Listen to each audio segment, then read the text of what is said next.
Welcome, our final lecture class together. This is week 7, relationship management, part 2, and emotional intelligence across life domains. So we'll talk about those actually right now because this is our final emotional check-in together. I don't even know if you can name all of these emotional check-ins. I can't think of another word. I may have even gotten the word title from ChatGPT. I don't know, but I was like, what do you call, you know, you making everyone to stop and think. So that's what we named it. But this is our last one we're going to do together, and it ties into today's lesson, obviously, talking about the 4 life domains. So when I said emotional intelligence across life, it's these 4 domains that we kind of can conceptualize our life. So we've got personal life, which is yourself, right? Um, Social life, which are relationships, professional life, and then community life. So I'm going to share a document with you, and I'm going to put on the screen as well, but I'm going to put the link in the chat. And so we're going to start off. We're going to use this reflection tool that I've cleverly named the life domain reflection map.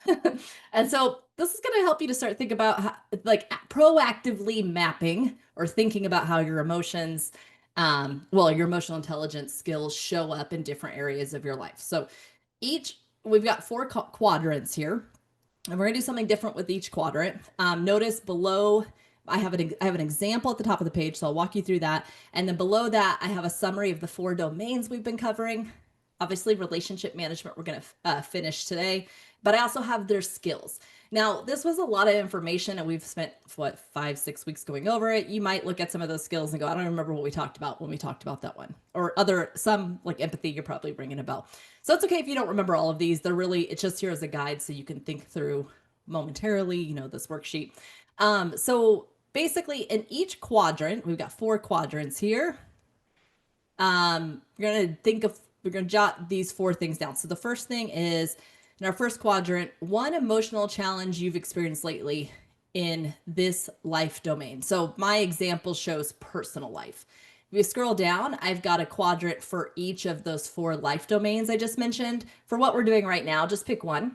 And obviously, something like community life, you might not have a working definition of what that means just yet. So, pick one that you think you might understand what that domain's about in the meantime. But I picked personal life. And so one emotional challenge I've been experiencing. I've been feeling overwhelmed and unmotivated lately, especially when I have a lot on my plate, but don't know where to start.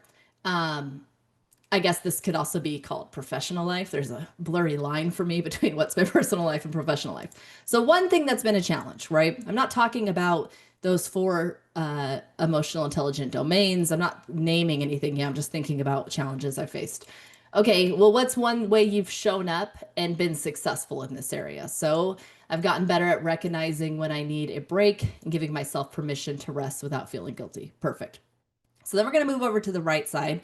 And I want you to think about one emotional intelligence skill you've used effectively navigating this emotional challenge, or maybe one emotional intelligence skill you've used effectively in your personal life. So we're looking at this part of that life domain, right? And so I've said skill. You can do this 2 ways. You can say, like I said, self-assurance, specifically the skill of emotional self-awareness. And if you go to self-awareness down here, emotional self-awareness was one of our specific skills. I've been able to notice when my stress is building instead of ignoring it. Okay.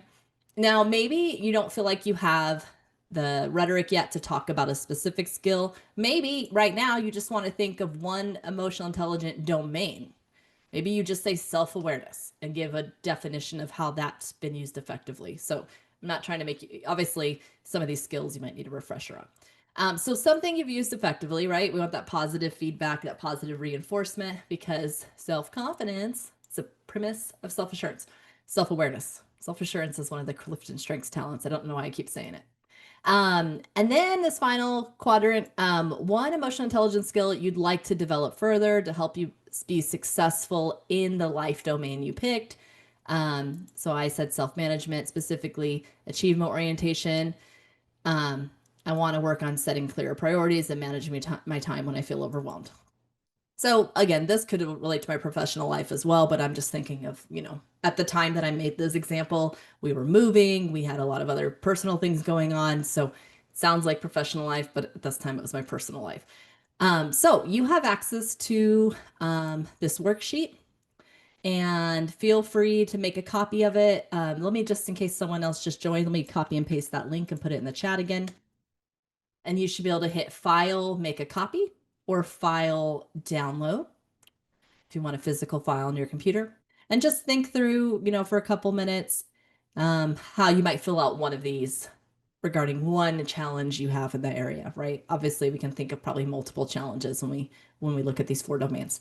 And we'll circle back to what these 4 life domains, personal life, social life, community life, and professional life, are at the end. So going to take some time to do that. This activity really is just one way to start making connections between your, emotional intelligence skills and, things you've learned in this class, and also like the real areas of life where you should be applying them. I think it's also to break down, it helps you with the quadrant of 4 domains, break down how an issue from one domain you might be bringing it over into another domain without realizing, oh, this isn't I am not frustrated with my kids, I'm fresh with my personal life, I'm actually frustrated with a professional matter that I brought home tonight. So it's a active way to kind of tangibly put words and put boxes around things to, if you need help, if you have a hard time with your emotions bleeding over into the other domains. So we're going to circle back to this. Let's right now finish up what we're doing with our 4 domains. We are in relationship management. We started this last week, and here's the definition again for those who need a refresher. But this really, relationship management as the final domain is about building stronger relationships. And again, this is really the domain where that is the most visible in the real world to other people. And it's a really lofty domain, right? It includes 7 different skills, and those other domains didn't include as many. And we're going to pick up on number 4 today. One thing I did want to highlight for you, and I don't have this available on the course shell yet, but I'll make sure you get the links because the course shell is not open yet. But when it is open, you'll get these, is that with this final domain, I went ahead and still generated and thought through how this domain also relates to the various personality assessments that you took earlier. So what's funny, Brad, is you're the only video I can see, so I'm just looking at you and talking to you. You can do whatever you want, but it's funny. I feel like I'm just teaching Brad today. Anyways, here are our 34 Clifton strengths, and how these show up for you in a positive way or show up for you as a potential risk in relationship management. Now, because relationship management has so many different skills, I mean, I can already tell you, I can see Brittany's developer perfectly mapping with developing others and coaching, right? And I can see, I don't know if anybody else, Amanda Lowe is not here tonight, but she has woo as a Clifton strength, and I can definitely see that mapping with influence. So one thing I tried to think through was how these talents, if you're talking Clifton strengths, how these strengths, if you're talking VIA character strengths, or how these traits, if you're talking 16 personalities, how each of those might find a home base in one or more of these 7 skills. And so just to clarify that, like I said, I can map developer easily with developing others. It doesn't mean it doesn't operate as an operate in a way that allows Brittany to be influential or to, handle conflict, these other skills. I just think there's some skills that probably naturally align, and I keep using this phrase throughout our time together, that have a home base, right? So what's cool is that I could map every single one to at least 1 or more skills. So everyone has the potential in here to be effective in this relationship management domain. So you'll have access to these later, but again, just wanting to tie your behaviors and traits, your patterns of thinking, feeling, and behaving to emotional intelligence, to these specific domains in a specific way. When our time together is done in this class, I will get all of these links to all these documents, all these emotional check-ins, and everything we've done together. I'll get them together for you guys in an electronic packet, so you'll be able to circle back if you haven't saved these as you've gone. You'll have access to those. So we're going to pick up on number 4 today, finish out this domain. And we're going to start with inspirational leadership. Um, it's in the name. These are people who motivate others, not necessarily through authority or through a title, like a specific position, but through, who they are. People who model, enthusiasm or purpose. And to be an inspirational leader, to have the skill in relationship management, you don't have to be a CEO. Leadership, as we know, and we teach all of our college students, is really about how you just show up in your everyday life and how you bring out the best of others. Um, we talk about these sub skills in order to have this skill. So key traits to being an inspirational leader as it pertains to emotional intelligence. Obviously, self-awareness and authenticity, those would be skills you need. You're leading from your values, not your ego. Those are different types of leaders. We typically don't like the leaders who lead from ego, right? Those people typically aren't great emotional leaders. They're typically just leaders because of a title. But people, if you are a genuine inspirational leader, people trust your leadership because you are genuine. You are someone who walks the way you talk. And so if you circle back all the way to self-awareness, back on domain one, obviously authenticity, having knowing where you sit with your values, your ethical purpose, that's been a theme kind of, sprinkling in through emotional intelligence, is having a good grasp on what it is you believe, who you are, what you stand for. Inspirational leaders also are very optimistic and resilient, staying grounded, staying positive, um, especially when things are stressful, right? We look to our leaders as kind of, uh, I think of, what are those called? Those that, I think it's a European thing. I don't know, but like it's the pole in the ground with the ribbons and they would dance around. Maypole? Think so? Okay. I think of leaders like the pole in the middle and myself like the ribbon on the outside sometimes. And I'm like, oh, there's something sturdy in the middle, something that's resilient. It's going to keep me where I'm at. Obviously, leaders have a purpose. Um, they're inspiring us to take these everyday tasks and connect them to a larger mission or a larger meaning, reminding us why effort matters. And then also really pertinent would be like visibility and presence, showing up, engaging, being a part, being accessible. And so it's as much about presence as it is words and the things they're doing. If I'm going to mute somebody, who do I need to mute? Here we go. There we go. With each of these domains or skills, obviously, I've been trying to give tips on ways you might think to grow it if this isn't a skill that you feel is innate to you, but it is something you want to have show up in your relationship management toolbox. One of the things you could do is clarify your values and then live by them. Be authentic and be trustworthy. And remember, this stuff goes all the way back to self-awareness through social awareness. So people really notice consistency between what you say and what you do. And they also notice when you don't, when those things are out of line in someone, right? Because then we lose trust in them. Um, be proactive about sharing your why.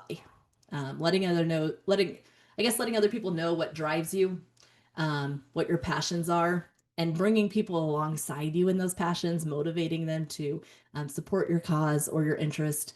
And again, not through authority, but through just genuine influence, right? Um,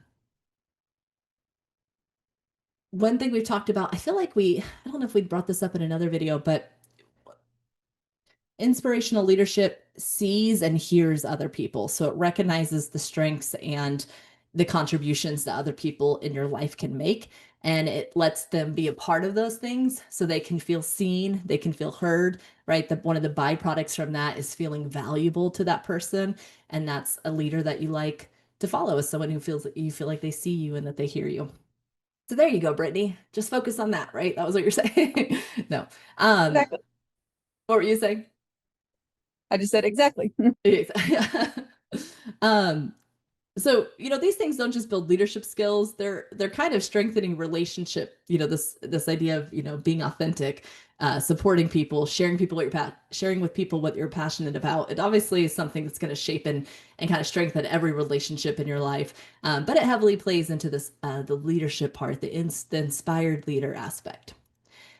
Number 5, a change catalyst. um, I love these people. I married one. He's definitely, I think of this as activism in a lot of ways. And activism can obviously look a lot of different ways. But um, so this skill really is about initiative, um, taking the lead, sure, but also challenging kind of that status quo. Um, with this, you're asking for change, but then you're also helping others navigate that change because not everyone really likes change. So specifically, these aren't just people who are in the conference room with you at the meeting that say, something needs to change. These are the people who are like, I'm going to make it happen. What do I need to do? I'm going to make the change happen. Um, so obviously, someone who's effective as a change catalyst is proactive, and um, these people who take initiative often without being asked to do that. And we saw that show up in self management. What skill was that? Self management. I think it was initiative. There you go. Another word for being proactive without being asked. So we're seeing that some of our skills from the earlier domains help bring about how relationship management shows up, right? So these people are proactive. These people are visionaries. They see what could be, they see what is and what is wrong with it. Um, they see things before other people see them, right? And they see a lot of potential in what things might become. Obviously, someone who's an effective change catalyst is strong at communication. They have to bring people into a level of understanding about the change, the problems they're seeing and why the change is needed, how it benefits them, and also how to do it, right? And we talked about this idea of or maybe it's illustrated in the connection of our personality assessments with some of these skills and domains we've covered. But being an effective communicator of your ideas plays a huge role in how successful you can be in initiating change or building a team or inspiring others. So communication, again, circling back to that big component of this. Um, and change catalysts, I would also say, if we're going back to look at our life domains, they're really strong at high in the adaptability skill, flexible. Um, I say high in adaptability because change is really hard and it can be really uncomfortable, but it's not for these people. It's kind of an innate thing. So change doesn't feel hard to them. It doesn't feel uncomfortable. They're really open to it. Now, this is, I don't know, maybe this, I feel like this is one of the few skills that we have where people can go, oh, I am that or I am not that. And there's not a lot of people that are in the gray area with it. If this is something that you'd like to be more effective with, um, there's some skills or sub skills, obviously, that we can think through, drawing attention to. And one would be to stay solution focused, stay problem solution focused, right? Don't get stuck in that complaint cycle. Redirect the energy towards progress. There's a Clifton strength called restorative. And actually, for those who might be, I'm trying to think of other traits and talents we've talked about this semester. I can relate it to Clifton strengths more easily, obviously, than the other ones. Uh, a lot of our analytical thinkers, we'll put it that way, um, are typically pretty good at finding problems, right? And maybe voicing those problems.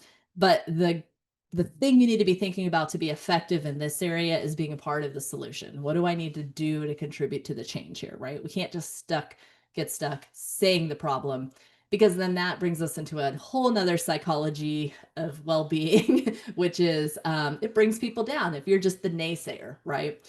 The person who's always pointing out something that's wrong. So stay solution focused. What steps do we need to take to get to this change? I said this earlier, but obviously communicating clearly, bring people on board with your vision, with what needs changed, why it needs to happen, and how the change is going to benefit them. Because again, most people are scared. And then also celebrating the progress once change happens.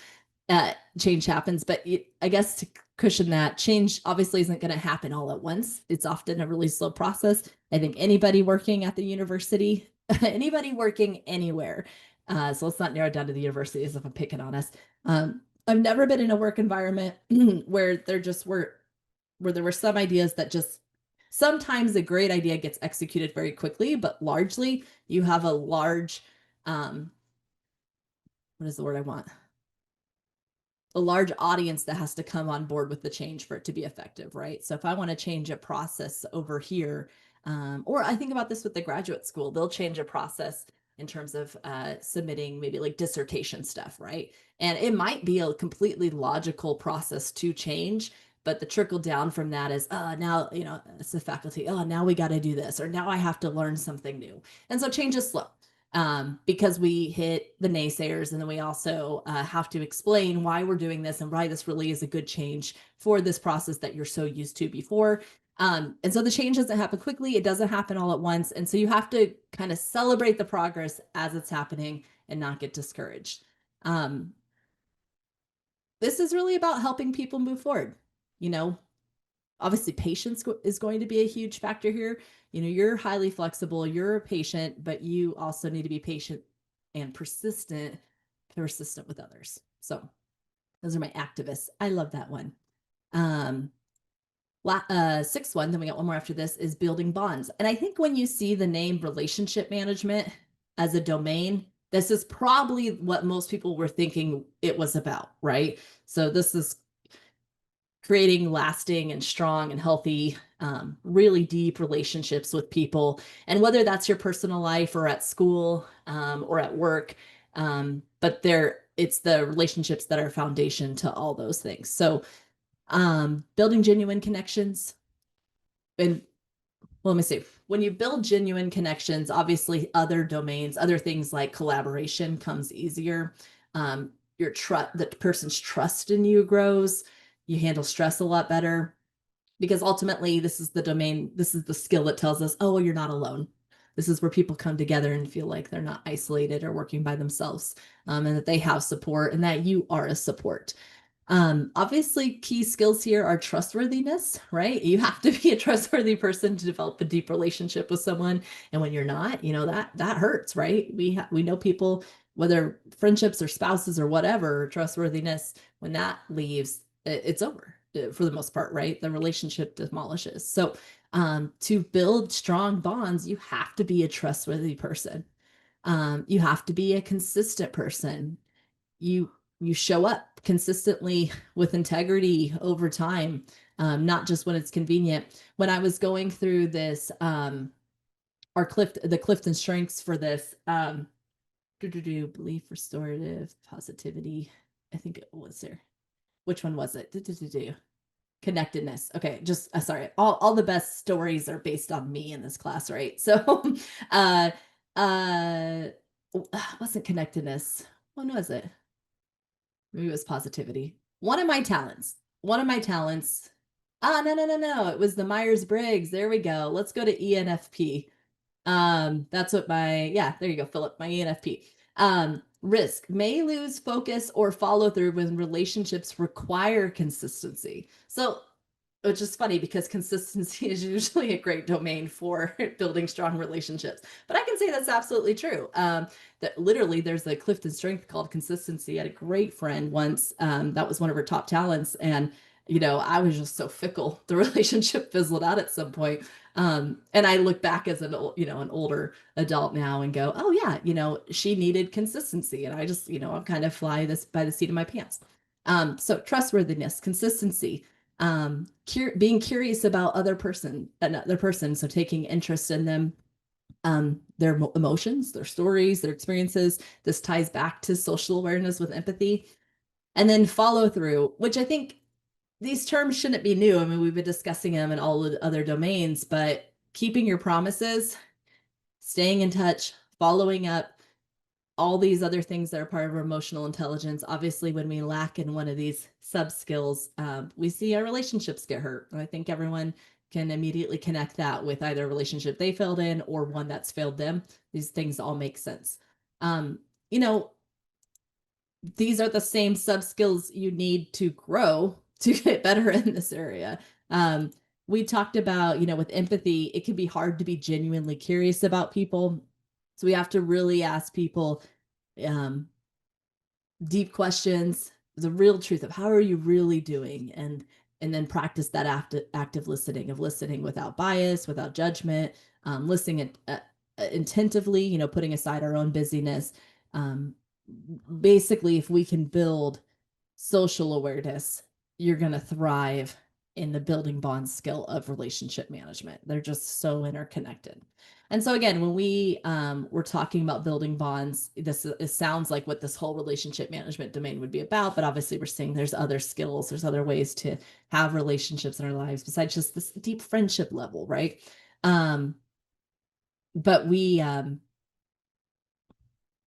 I guess there's some caveats with building bonds. Obviously, this isn't about being available to everyone at all time. Good bond building also requires, closeness, but with boundaries, right? We can have healthy relationships because I keep forgetting I might be speaking to someone who is in a situation where they're with a codependent person, whether it's a friend or a spouse. But obviously, for some of us to have a healthy skill of building bonds, we might be working with unhealthy people who are overly invested, right? So it's important to also have your boundaries as well. We're on our last skill, and this is where Brittany really wants to shine. Teamwork and collaboration. Let me clarify that. I know Brittany so well. This isn't a matter of her not working well with the team and not being able to collaborate. She's just a powerhouse and can do it all. She really could do it all by herself, and she doesn't want to burden people. This is just, I'm just tying it into what you said your skills were earlier. She actually is fantastic to work with. I worked with her for many years. But the skill obviously ties kind of all the other skills together, right? It's like the last skill because it's the pinnacle in some way. So it's not just about being part of a group, it's working effectively in that group, having shared goals, uh, actively resolving friction when it comes up. So that conflict resolution skill we talked about earlier in this domain, that shows up here. Making sure everyone feels heard and valued. That's part of inspirational leadership. That's part of building bonds. So teamwork and collaboration are really where they all hit ahead, right? It's essentially what everything points to. We This works um, when you have the mindset of someone who is cooperative. You have to care about the team's success, not just your own spotlight, right? So this might come back to some self-management strategies. I know for me, one of my talents is really high is significance. I like to be important. I want to be valued. I want to be noticed, and not in superficial ways. Like I don't need, I want to be noticed for being useful to whatever team I'm on, right? I want to stand out that way. When I was younger, that personality trait, that behavior was very much about, spotlighting myself to where I wasn't looking at the team's success, wasn't focused on the team, right? So this comes back to self-management, self-awareness with knowing the trait, awareness of that. Oh, I do that. And then self-management of like, I don't want to live that way though. I want to work as a team. I want to be a part of a team. I want to be meaningful to the team. But I want the whole team to succeed. Communication obviously plays a huge role here, whether it's in conflict management, whether it's in inspiring them towards change with being a change catalyst, whether it's influencing them, whether it's leading them. Communication obviously is important. We also talked about feedback being a big component of the developing others skill, and that's going to shine here as well. Let's touch back to social awareness. We talked about one of the skills there as organizational. I was going to find it. Organizational awareness. And I don't know if you remember what that was about, but it was essentially about reading the room, understanding the undercurrents of how the system actually works. And we tied that to also cultural awareness, right? Teamwork and collaboration works best when there's a respect for the diversity. This could literally be a cultural difference. This could be a gender difference. This could be working with people of different ages. And this could also be personality difference. So when we talked about conflict resolution and communication skills, one parallel I made at one point was the way you handle conflict is likely also the way you like to receive it. You'd rather be in conflict with someone who's much more like you in terms of conflict resolution than someone who's not, right? Let's just low hanging fruit here. Someone who is an avoider with conflict resolution, right? Obviously doesn't, might be really stressed out by someone. What was the other one called? It wasn't aggressor. You can tell I have a bias against it. Someone who's more authoritative and assertive, like, no, we're going to fix this right now. We're going to talk about it right now. That's my husband and I, right? I'm an avoider, and he's a nope, we're hammering this out right now. Okay, so diversity at the same time is this idea of you're working with other flavors of people at the table who may have other communication styles or other conflict resolution styles that aren't yours, and they may not be wrong. When we discussed those two items in our last time together, we talked about how all of those styles had benefits and risks. So diversity, we have a lot of ways of defining that, or really it's a big umbrella term to talk about valuing people of all different ways of thinking and behaving and feeling, especially when they challenge your own. Um, let's see here. I got on a soapbox of things I wasn't thinking about. um, so what might be the sub skills of this area? Obviously, well, since communication is such a big skill requirement, one of the things you could do early on, though, also is very explicitly clarify roles and expectations. And I'm thinking very, formal teams here. You could think about the family as a team as well, I guess, in my illustration, and that would work, right? I guess these principles also work there. But obviously, I'm thinking more organizational, professional teams, roles and expectations. Everyone should know what they're contributing, what they're expected to contribute. And yeah, now that I'm saying this out loud, this aligns perfectly well with what we could also do in our families as well. Acknowledge different perspectives. I already talked about that, but every viewpoint adds value, even if it's not the one you share. And this comes back to perspective taking back in social awareness, right? Acknowledging different perspectives and taking on different viewpoints doesn't mean they're right, or you could actually think their perspective is completely wrong. We just talked about perspective taking from the cognitive standpoint of understanding how they got to the perspective, right? This is not I'm not preaching a kumbaya of you all have to have the same political views, religious views, and all that. It's existing together with people who don't, right? And that circles back to that respect for diversity. Now, and then one thing that might be hard, and it might be different depending on the team, the type of team you're on, and what kind of roles and everyone has. But inclusive decision making has been shown to be a huge thing for team and collaboration buy-in. Um, Inviting, if you are in that leadership, if you're in your leadership era. I don't know why I wanted to say it like that. I think because I have a tween daughter, and everything's about being in my era. If you're in your leadership era, um, inviting input from others before moving forward obviously builds trustworthiness and respect. Um, and the general idea here, a deer, I'm talking like my dad from Michigan. The idea here, that's also a British regionalism. I don't know too much about language dialects now at this point. Anyways, the people support what they help create, right? So having the team buy in and take ownership of a project or whatever we're working on in that collaborative sense obviously is going to strengthen everyone's efforts working towards it. And we have to keep in mind, I'm going to go on a tangent again. Collaboration looks differently. So circling back to the idea of we have different personalities and behaviors at the table. I'm not picking on Brittany. I guess I am. This is relationship management for Brittany and I. This has nothing to do with Brittany. I just know that Brittany happens to have analytical as a Clifton strength, and I'm going to talk about that strength. I'm not talking about Brittany. I'm talking about that talent. Um, Analyticals. These are the type of people who are who are truth who are like prove it people. You can't just say something like, well. Retention at the university is abysmal. Oh, okay. Well, what are the numbers? Where'd you get the data? Where's that from? Like, where's that statement coming from? I want to believe you. I just want to know the context, right? Because that's a pretty big statement to make, right? So they just want proof with, I think, proof in the pudding, which I think is an old uh, idiom that I don't remember what the history of it is. So hopefully it was appropriate. Anyways, I think, but so what that can what the illustration here is what that can show up as in a meeting.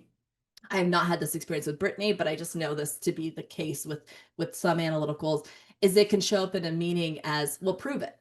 Well, where did you get that? That doesn't make sense to me. And it can look like pushback. It could look like someone who's pushing back at, really what you're trying to get. Maybe you're being a change catalyst, right? You're trying to motivate the team to aspire in a new direction, but you've got someone here who's like, well, wait, I need to understand the problem better. And so it could be that you look at someone like that and go, man, they're negative, or man, you know, uh, this person was ripping apart this idea, but really what's happening there is that is the way the analytical is showing up and being invested. That is them actually taking initiative and being a part of the conversation. So what might show up like something that you don't understand is purely just that. It's something maybe you don't understand that actually shows investment and engagement in the conversation. So when we're talking about differing perspectives and different people, you've got to be well versed in the types of people that are out there so you can make sense of what you're saying. Um, Relationship management, I think social awareness, maybe it kind of lacks in this, is just understanding other people, the way other people work. I guess it probably fits under perspective taking. Um, we didn't tie it in directly that way, but yeah, perspective taking, I think, is wearing their talents for a minute, wearing their strengths for a minute, wearing their traits for a minute, just to see, okay, if I was wired like that, I would probably ask that question too, right?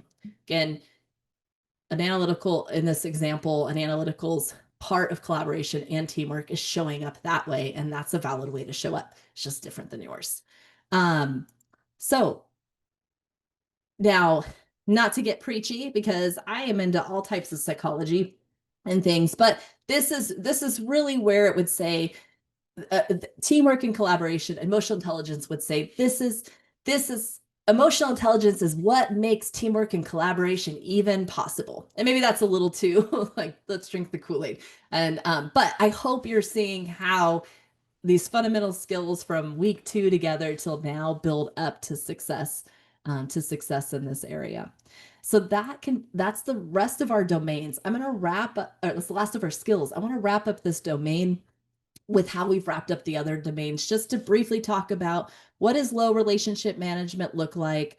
um how do you what are the signs that you're working with someone who's low in relationship management? Um, how do we spot that in the wild? I think is the phrase I've been using. And then I talk about how do you manage, how do you work with, how do you even exist with people with low relationship management skills? Because obviously, someone who's lacking the ability to build bonds might be someone that's hard to be in a relationship, right? Um, so we'll talk about these two things real quick, and then we'll move into our life domains, and we should finish on time. Um, you know, so posing the question again, what does it look like when someone struggles with relationship management? And when we've done this with all the domains, a lot of the reasons are very similar. There are a few little nuances depending on the domain. But one of the things that I guess I've tried to solidify, not to gaslight you, because the reality is sometimes people are rude and sometimes people are uncaring. So that can be a reason that they have low relationship management skills, because they just aren't nice. But there's a chance too that it's not always about that, right? Sometimes it's just pure emotional blind spots, lack of experience, right? So really, it makes sense though that one of the reasons someone would have low relationship management is that they lack self-awareness, which is our first emotional intelligence skill, right? Or domain.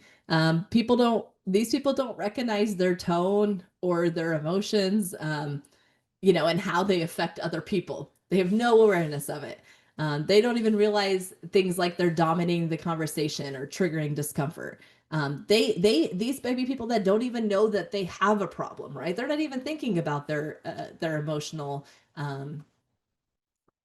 realization in terms of who they are. It's not even on the radar, right? So lack of self-awareness. Obviously, if a lack of self-awareness, you probably have poor self-management, but when we see people with terrible self-management and they have no emotional regulation, maybe you're someone who shuts down, right? When you're emotionally overburdened, maybe you're someone who gets passive aggressive, maybe you get aggressive, maybe you overreact. Those things, like terrible self-management, right? Poor self-management, obviously are going to impact things like building bonds or inspiring people, or igniting change or developing others, because you don't look like you're taking care of yourself. You're not trustworthy, right? The way you're showing up, the way I can't predict your emotional reaction, I can't invest in you, I can't follow you. Um, Obviously, weak social awareness, especially in the empathy area. So if you struggle to read emotions on the one hand, or even understand other people's perspectives, um, you know, people are not going to trust you or want to share with you or be around you probably. But we talked about when we went over social awareness, how someone with low social awareness might not realize they're dominating the conversation. They might not realize they're saying the wrong thing at the wrong time.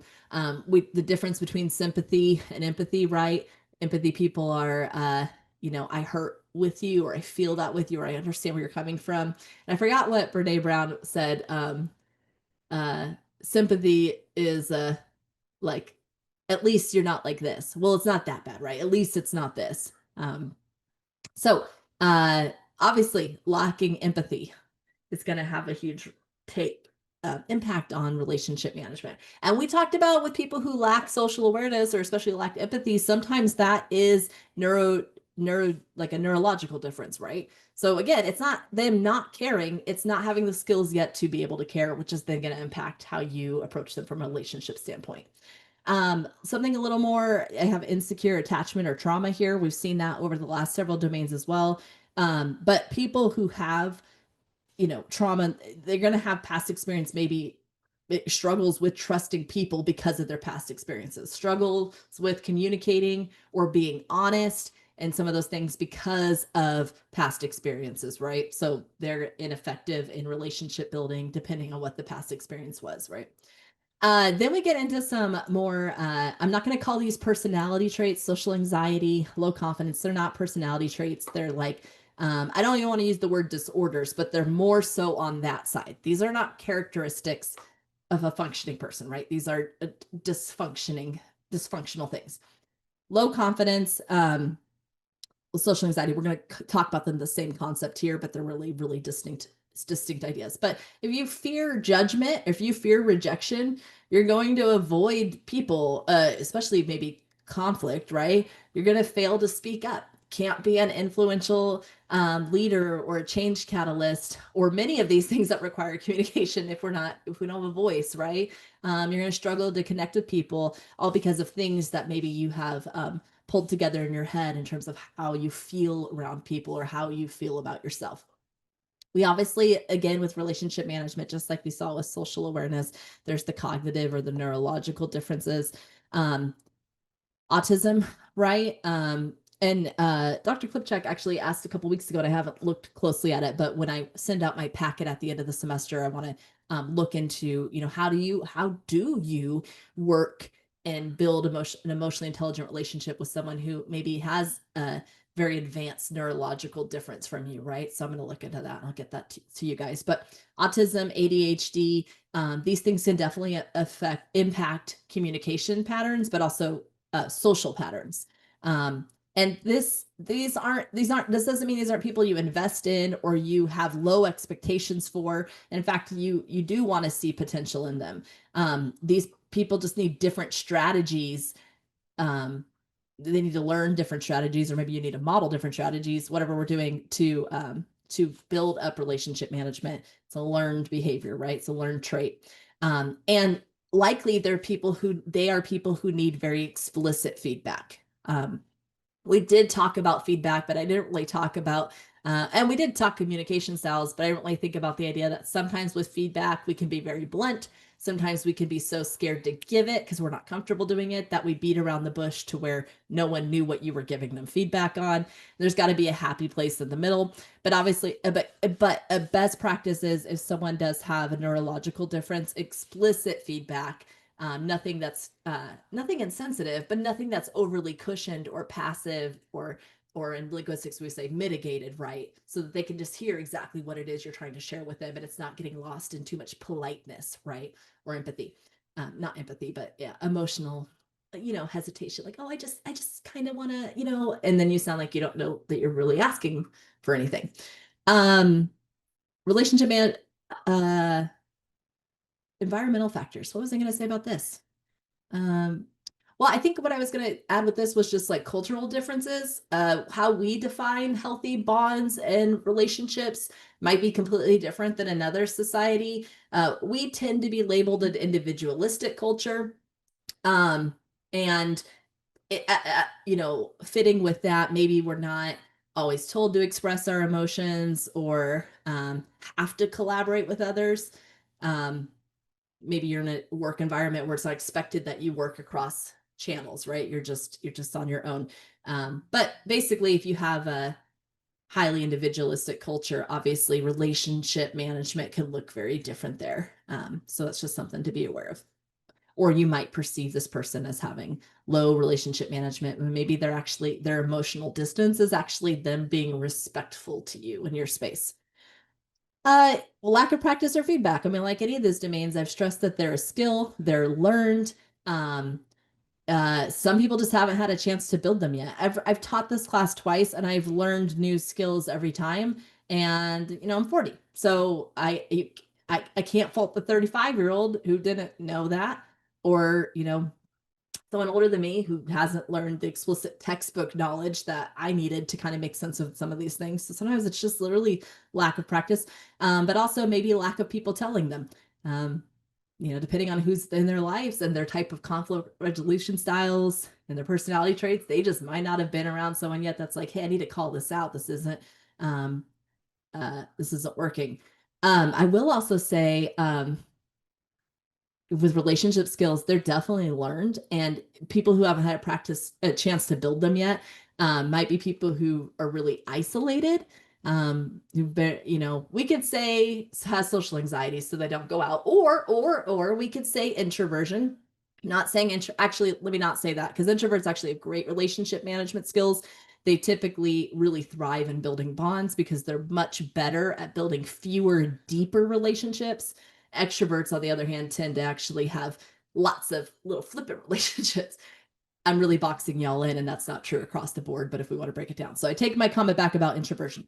But people who prefer isolation may not have developed these skills, and that could be a social anxiety, sure, that feels the isolation. But people stuck in like very digital environments, who don't operate in a world where they see healthy interaction.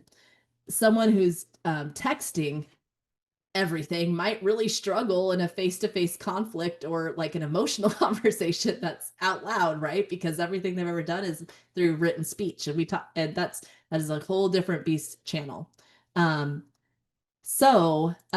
want to clarify, none of these are excuses, they're just explanations, right? And we can build strong relationship skills, the more we understand the stuff, like the more compassion we have for others, and the more, and in turn, you grow yourself, the more you understand to work with people. I did get a direct message from someone I won't name because I don't know if it was sent as a direct message to be private, but they said neurodiverse people have difficulty with language processing. So I'm correct about being direct with them, right? And there's a difference between being direct and mean, like, I don't even want to give an example because they're really mean examples and I wouldn't mean any of them. Um, but the tip that this person gave was leave no room for guessing or wading through like the language piece. Visuals may also help as well. Yeah, but I like that. Leave no room for guessing. Like be very direct and clear in what you're saying. Thank you for sharing that. Again, I didn't know if that was supposed to be just private, so I left your name out. Okay, where are we at time wise? 7:30. Let's wrap up through these things. Managing those with low relationship management, we'll just go through these very quickly because obviously we've covered a lot of these in terms of how, when we looked at the domains, right? Don't take it personally. A lot of times it's not about you. Set clear boundaries. Please do that. And for those of you in really strenuous relationships, I'm just, saying something that maybe hopefully other people have told you, right? But if you are in an unhealthy relationship, that is going to set you up, to go back a minute, with trauma that is going to impact your future relationships, right? You see how this is like cyclical now. You're an EI expert and you're in a situation where your emotional intelligence is being drained and trained to maybe not relate to people or not work with people. Please get yourself help if you need to. Communicate clearly and calmly, be direct. I was going to say in professional settings, it might also help to keep records of like important conversations or decisions, because it's not about being petty. I'm thinking of like maybe really tumultuous professional relationships or even personal ones. Records can help you stay ground for two reasons.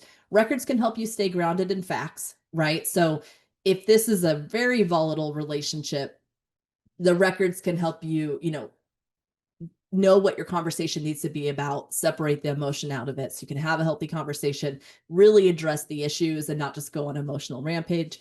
But also, if this is a really difficult person to work with, and especially like in a toxic personal relationship or a work environment, records are going to be your professional way of getting the help you need, whether it's from a lawyer or, a judge, or if it's, moving into the work aspect, if it's from human resources. It is protecting yourself, right? But it is also, it is protecting the relationship when it's, borderline healthy. But if it's like extreme, obviously keeping records, I can't stress that enough. That would be really important. We talked about modeling behavior. You can teach others to, emotional intelligence skills by modeling what you want them to be. And protecting your energy, protecting yourself, right? Step away when you need to and reach out to someone you trust if it's getting to be too much. Um, be in oh, I like my misspelling. Recognize what you can control. I like that spelling. We should adapt that. Um, you know, this is really with relationship management, someone was struggling with this. This is really where conflict resolution strategies take the front seat, right? Um, this is what you're working at. It's a conflict. It's a person with relationship management issues. There is conflict, and so we're improving those skills to be able to handle and navigate conflict effectively. I don't think, I think I already changed the slide, but just to remind you, you can't really control someone else's emotional intelligence. Maybe you have some impact, right? But you can't control it. You just get to control how you respond. And sometimes the goal is not to fix the relationship. It's not possible. It's just to manage it wisely. Like I said, that might be managing it wisely so it's still effective in the workplace, or maybe it's managing it wisely so you're protected in the end if something goes, completely haywire. So we have covered our four emotional intelligence domains. We don't have a lot of time, so I'm going to work through those life domains real quick. But we want to map these skills to see how they show up in real life. And this might have been something you've been doing, hopefully our whole time together. Maybe this is something pedagogically I should actually started with, like when we're going through this class, think of the four life domains and not hitting you with at the end. So we're just going to talk about these real quick. Like the areas where your emotional intelligence can be applied and have a significant impact. And we think about these as the real life settings where you can recognize and grow those skills.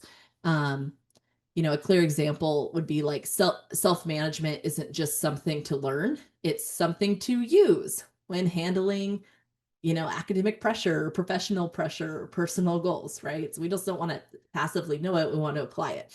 Um, so when we're going through these life domains, like just remember that EI is not about yourself. It's not just about yourself, and it's not just about doing better at work. It's really applicable everywhere, even though we framed most of the class as the professional context, or maybe um, some of the work contexts or family contexts as well. Okay, let's go through these real quick, and you're probably pretty aware of these. Something like personal life, but this personal life, the first domain we're going to go through is really where you manage your inner world.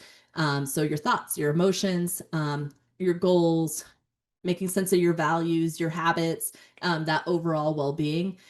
It's essentially like when we talked about the domain self-awareness, it's essentially what's happening, all the stuff that's happening when no one else is around you.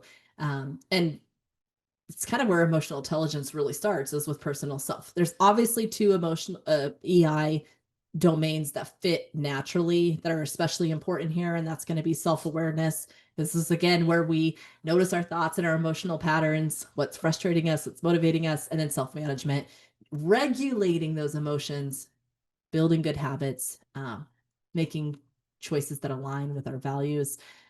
Um, research shows that's, my analyticals are like, what research? Tell me what. I'm not citing anybody. I'll get you papers if you want. The research in general shows that emotional intelligence plays a huge role in your personal life, specifically that buzzword we're all hearing about, well-being. So people with high emotional intelligence have better mental health. they're more resilient. They have lower rates of anxiety. They have lower rates of depression. It's worth spending time in that personal life. Some of you, your personality traits actually, this is maybe where you actually spend a lot of your time because you like thinking and withdrawing, and that's great. Some of us have to really make ourselves visit this area because we're always with people. We're always thinking about other people. Um, um, I know there is a scholar, Suzanne that I put on the slide. I did not. David, I believe it is. And she really emphasizes that we build long-term resilience not by suppressing our emotions, but by accepting them and understanding them. And that's exactly what emotional intelligence does, right? Um, so when we're thinking about personal life, the self life, um, it matters. I guess this whole concept matters because if you manage your emotions and you direct your thoughts, um, on your personal life, you're more likely to build confidence, essentially, bounce back from setbacks. We talked about resilience and grit earlier this semester, but ultimately make decisions you're proud of, even when no one's watching. Because again, this is kind of the part of you that no one sees real well but you. Social life, it's called social life, but really it's about relationships. We kind of just went through that whole domain, but this is about, this includes the people you're closest to. So it can be friends, family, romantic partners, but also your broader social network. So your teams that you're on, the group chats you're in, your classmates, if you're in a class like this one. Um, Obviously for this, we personal life, self-awareness, self-management. Social life, obviously we're going to see the need for the social awareness domain and the relationship management domain. Um, Basically that, yeah, that we're seeing the second half of our emotional intelligence here. Um, Now we talked about just a second ago how um, people with emotional intelligence have a better mental health and stronger resilience, like a stronger internal self, right? But we also know that people with higher emotional intelligence have a stronger external self. So fewer conflicts and definitely way more satisfying relationships. So we're seeing the self inside and out benefit from intentional emotional intelligence behavior. Um, so relationships, social life. Let's go through. We only got a couple minutes. Community life. This might be the one that was maybe the least intuitive here. But this is how you engage with the world beyond your inner circle. And we're going to distinguish this from professional life, which we'll talk about in just a second. But this includes things like the school clubs or the clubs you're in, the volunteering you do, supporting causes you really care about. Kind of, it's essentially your like how you show up as a member of society, the broader you and how you fit into sociologically to as a human amongst us. um our two skills here are, work self-awareness and self-management are huge, but obviously this is a very social feature, so social awareness and relationship management are going to be big in terms of how you show up in that community, your civic life. People with high emotional intelligence typically they're connected to basically pro-social behavior. um that's kind of funny, pro-social behavior. I kind of want to unpack that now, but that would go down a whole different rabbit trail. What is pro-social behavior? That's very culturally driven. But people with high emotional intelligence, pro-social behavior, civic engagement, ethical decision making, you show up in those ways when you are grounded in social awareness and relationship management. People with higher emotional intelligence, you're just more likely to take that compassionate action, and make space for others' voices, being that change catalyst in relationship management. Um, I don't need to point out the obvious. I know there was an article, 2006 seems so long ago. It doesn't feel that long ago, but man, that's almost 20 years ago. But it proves something that I think is just like obvious, hopefully, at this point. But, empathy and compassion are really essential for building like responsible communities. You play a role as an individual who inside how that community functions, when you are empathy and compassion build inclusive communities, as you can imagine. So um we got to remember emotional intelligence really isn't just about helping you, it's helping you to contribute something bigger than yourself. Um, you know, building a better world. Obviously, some of you were looking at this in terms of how to build yourself, or maybe you were looking at this class from the angle of how do I build or change or work with others. But we're talking even much bigger than that with this domain, right? How are we actually showing up as a purposeful human being? And what purposeful means could change based on those values that you're now going to make sure you have explicitly defined, because values and your knowledge of your values plays a huge role in who you are. Professional life, same two skills, self-management. Well, actually, no, it's not even social awareness and relationship management. It's self-management and relationship management. So professional life is where you perform, right? Where you in basically any setting where you're expected to perform or collaborate or like communicate. So you can think school or jobs, also the clubs, but basically, any space where there's the expectation of teamwork and like responsibility comes into play. So this is self-management and relationship management. Self-management is what helps you stay focused and regulate your stress, be motivated, be adaptable when things don't go as planned, in this professional life. And then relationship management is to bring the team on board to stay focused, to keep their stress regulated, to help them stay motivated, working on teams, resolving issues, and also you know, taking on leadership roles. A lot of this sounds like civic life, but they're separating it out. Now, research, the elusive word, researchers show that emotional intelligence really is probably a better predictor of your success than your IQ is. Um, Basically, because people with higher emotional intelligence or EQ, right, instead of IQ, tend to perform better in collaborative spaces and leadership settings. And most of our jobs and careers involve some sort of collaboration, and many of us have to step up into leadership, whether title or not, at different points. So obviously we've mapped this over and over again this semester with professional life. I think we're going to get a wrap up now. I don't need to really drag it out. I hope that that you see what you've gathered from this class as the skills are also, tools that you have. Um, self-awareness and self-management are your toolbox. Okay. And I guess I kind of want to say like, well, okay, how about this? Self-awareness, social awareness, relationship management, those are the tools you've learned. The life domains, personal, relationship, professional, and community, these are the places where you're going to go use those tools. So I hope it helps you, step back and analyze kind of like how this all fits together in your domains, thinking about what life domains feel strong for you right now. Where might you want to grow? What skills do you need to help you get there as well?